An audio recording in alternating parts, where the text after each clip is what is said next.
much for your talk on how to reduce anxiety within ourselves. Um, my question actually relates to our current situation with COVID, which has induced a lot of difficulties for people, the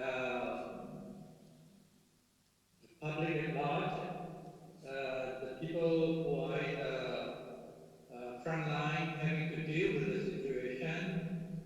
Um, my question to you relates to people who feel threatened regarding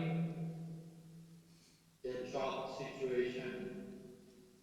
I mean, there's a lot of anxiety relating to the security of their jobs, one thing. And secondly, for people who actually have got specific assignments, deadlines, etc., to fulfill, but the conditions of COVID has reduced the capability of people fulfilling their assignments and to adhere to the deadlines.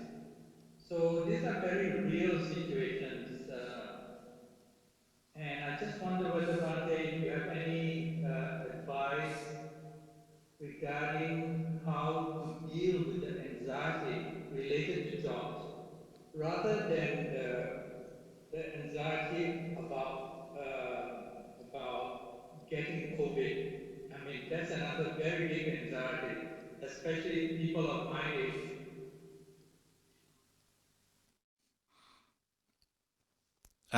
Yeah, I think Is that's that a, it's is that all. a question? Yeah, I think what you are saying is all very relevant to what's happening in the world. One small strength we can gain from sharing like we are tonight, and just from all the sharing around the world, is we can see, well, pretty much the whole world is affected by COVID. Everyone is in the same boat, the same position. So for someone whose mind is fairly open and considering these things, well, they can see, oh, everyone else has to deal with it just the same as me. No one is immune to COVID, whether you're rich, poor, you're in work, you're out of work, you're young, you're old. We're all exposed to it. COVID doesn't choose. So in that sense, you can gain a certain strength from seeing how everyone has to face this problem together. It's just part of nature. It's something we're going to have to learn to live with. Because often you see, say, if one part of the world they don't have much COVID and then someone brings it in, everyone gets very angry with that person. But if you're seeing how it's a common human experience, maybe that brings up a sense of kindness, compassion, and empathy with everyone, then that will help to dispel at least a little bit of that negativity where you say, we all have to face this. Hopefully most people, and well, ideally all people, but most people will respond with some reasoned understanding of what's going on. So say you're trying to do a job and it's affected in one way or another by COVID, well, your boss, your clients, the colleagues, everyone involved will understand that, that it's a difficult time for everybody and that we all affect each other and the economy and education and society, we're all interacting. So people hopefully can be reasonable about this and not have unreasonable expectations at this time with the way the world is. So the more you reflect on this common suffering that we're all going through, hopefully it brings up a sense of compassion and understanding, which is a very nourishing, good starting point for dealing with problems, whether it's work related or wider problems in society.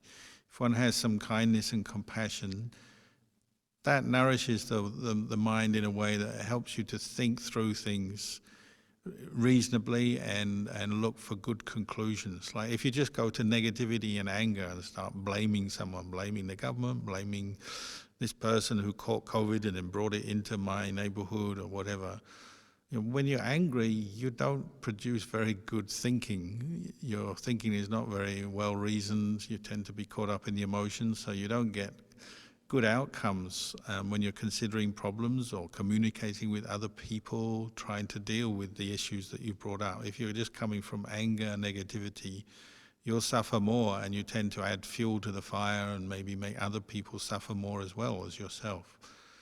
So if you try and maintain kindness and compassion as your starting point, and try to use some wise reflection, reasoned thinking in solving the problems or addressing the problems, that's always a good starting point. And then you just see what's needed. So if you're, say, you're a healthcare worker, well, a lot of your energy will be looking into how to protect yourself as you do your work, because you're coming in contact with disease. And everyone understands that, so give them support. If you're in doing a job that is not directly, affected by COVID, but it's just impacted indirectly because you can't get your job done so well because the economy and people are not communicating so well, things are not happening so well, well, try to be very patient and do the best you can. Or if you've lost your job, well, you have to adjust to that. Again, from kindness and compassion to yourself, try to make sure you're budgeting, so you're not, if you don't have much income or very little income, try to budget and just survive within your means, and hopefully you can understand the situation may change. Next year, the jobs market might improve and so on. So it depends what's happened, where you are in your life, in your situation, what problems you're dealing with, but always coming from a place of kindness, compassion, and then wise reflection. And the more we do that, and the more we train ourselves to do that, you can make a big problem into a small problem, or a small problem can even just disappear.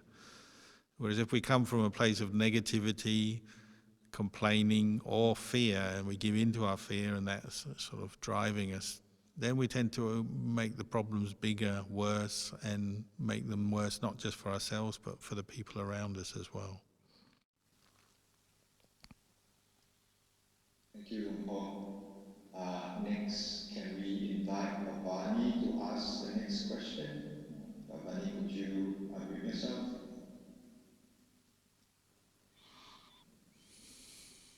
Namaste, Ajahn. I'd like to know the nature of mind. The nature of mind. Nature of mind. Well, one way of looking at it is to say it's that which knows, the quality of knowing. Obviously, the mind we can't see, we can't put it out and show it to other people.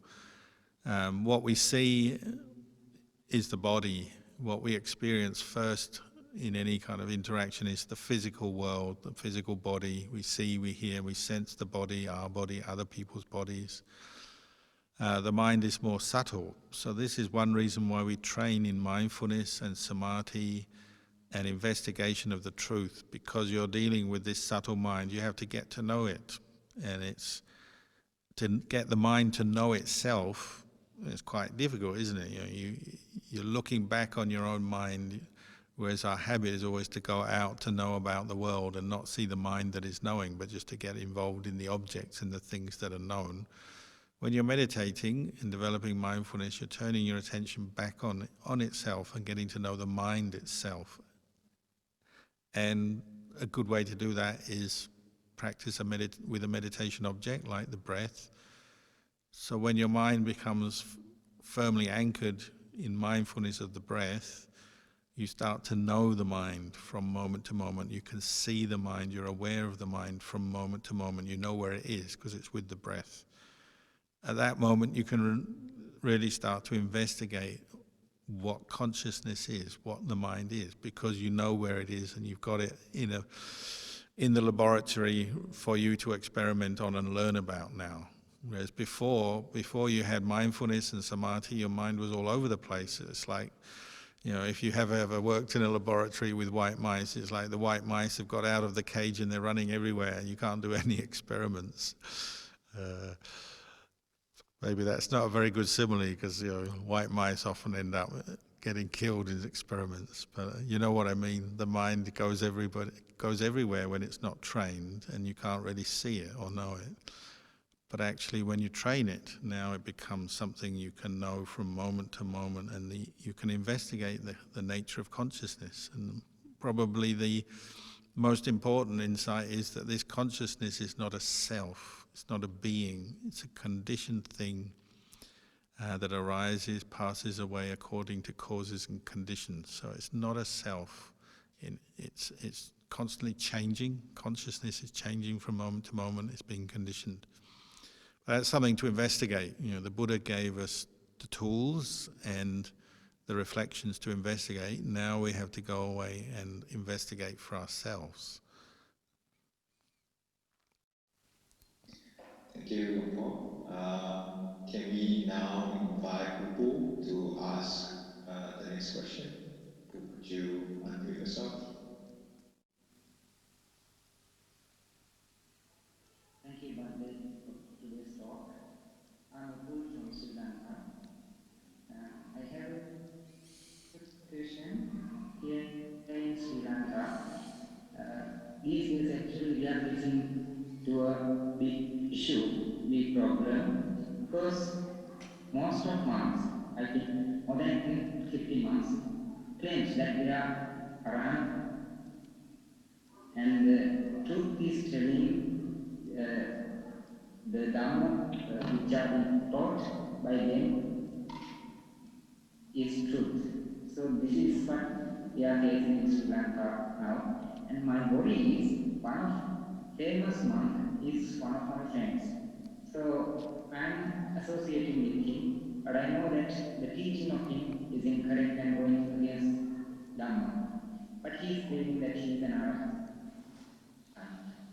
So this is a big issue in Sri Lanka because people, poor people, they are going behind them and they're believing them and they are wondering and they don't know what they're doing. So here now we are in very uncertain situation, and this is a bad situation in Sri Lanka now. So many monks, they are telling that they are Arahant. So how to deal with this situation and how to teach the people who are going behind them, this is the way you need to study, and if it is not, is it okay to keep silent without telling them? And my question is, I said that one of monk is one of my good friend. Is it okay to associate with him, or so? What is the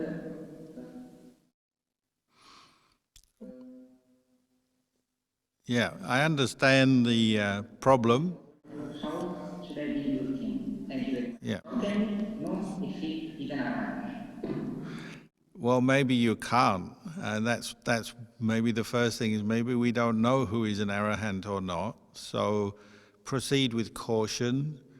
Don't jump to conclusions or just believe what people say. I mean, following the Buddhist path, the Buddha encouraged us not just to believe everything, but to put things to the test, investigate, practice with them until you come to your own understanding. And that includes associating with other people. He encouraged us to get to know the people we associate with, especially someone we are looking to as a teacher. That may take some time. So you don't rush into these conclusions. Practice with someone. If you've met a teacher you feel comfortable with, you're practicing with them, well, carry on and observe. What do they teach? Are they teaching the Dhamma as you understand it from what you've read in the suttas? How does it compare with other teachers? And how do they behave? You know, over a long period of time, if they are a good person, that should start to become clear through the way they behave, what they do, what they don't do. You know, a good person will not harm other people overtly. They will not deceive other people, manipulate, take advantage of others. A good person will tend to help others and give them good teaching and be honest and reliable and honorable. You know, there's various qualities you'll start to observe, and you still won't know necessarily whether they're an arahant or not, but at least you can feel that you can trust this person, or maybe that you can't trust them. of course, the monks, we have our Vinaya. So one of our Vinaya rules is that we shouldn't be claiming to be an arahant to lay people.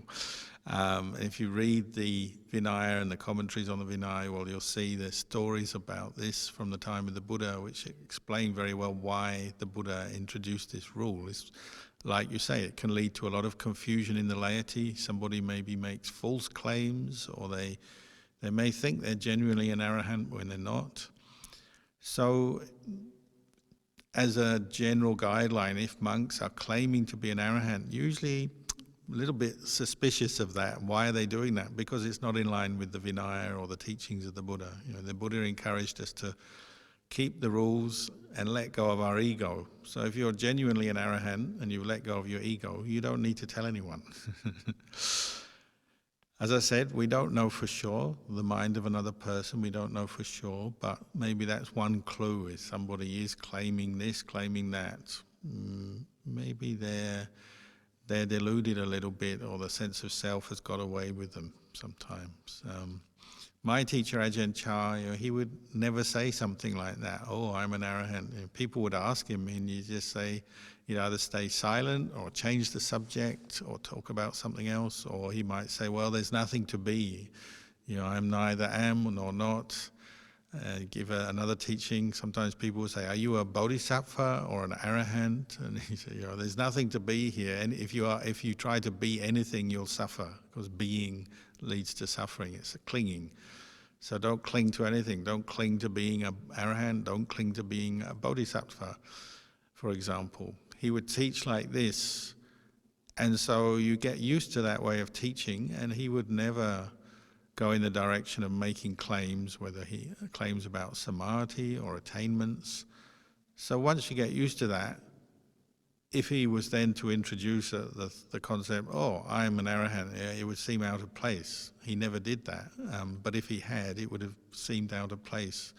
And in all his students, which is thousands of monks, nuns, and millions of lay people, well, if you really follow Ajahn Chah's teachings, you tend to pick up on this style where you're not making claims of attainments in samadhi or insight, claiming to be an arahant, or so on. You pick up, and that becomes the style. So then if someone does start making claims, it starts to seem out of place. So as I said, I don't know the teachers you're talking about. I don't know, but I do. We study the Vinaya, we study the suttas. So from that you can get a good idea of what's the right way of practice. So perhaps be a little bit cautious when people do make claims like that. Sometimes you don't need to make claims, you just let the good Dhamma speak for itself through your own good actions and the wisdom of your words without having to claim anything. You just practice and it speaks for itself. And so with a teacher like Ajahn Chah, I found he and many of his disciples, some of whom may be well attained, but they don't make claims, they just practice well, and you can feel that, you sense that when you're with them, when you listen to them, when you learn from them, and that's good enough. So that's the way I've been trained. We don't walk around making claims, we just do our practice, and if it's beneficial for others, good.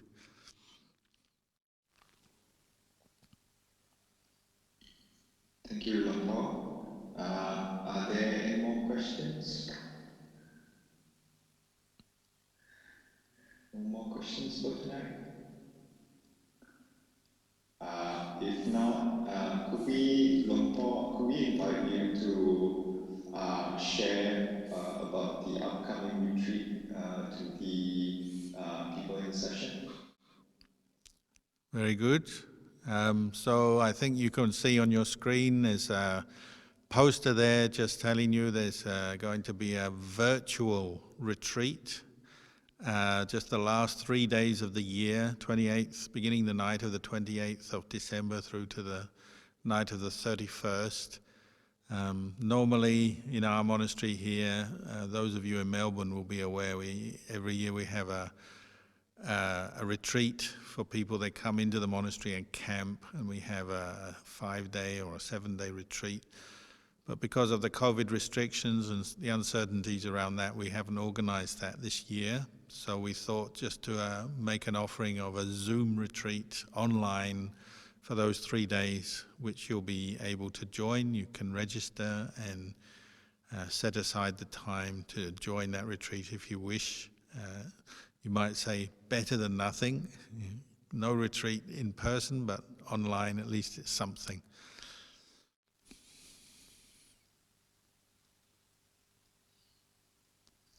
Thank you, Luang Por, for sharing. I think it's getting quite late in Melbourne, so I think we will end the session for tonight, and we could invite Luang Por to end the session for us. Thank you. Okay, very nice to talk to you all, and wish you all well in your practice, good health, and happy minds.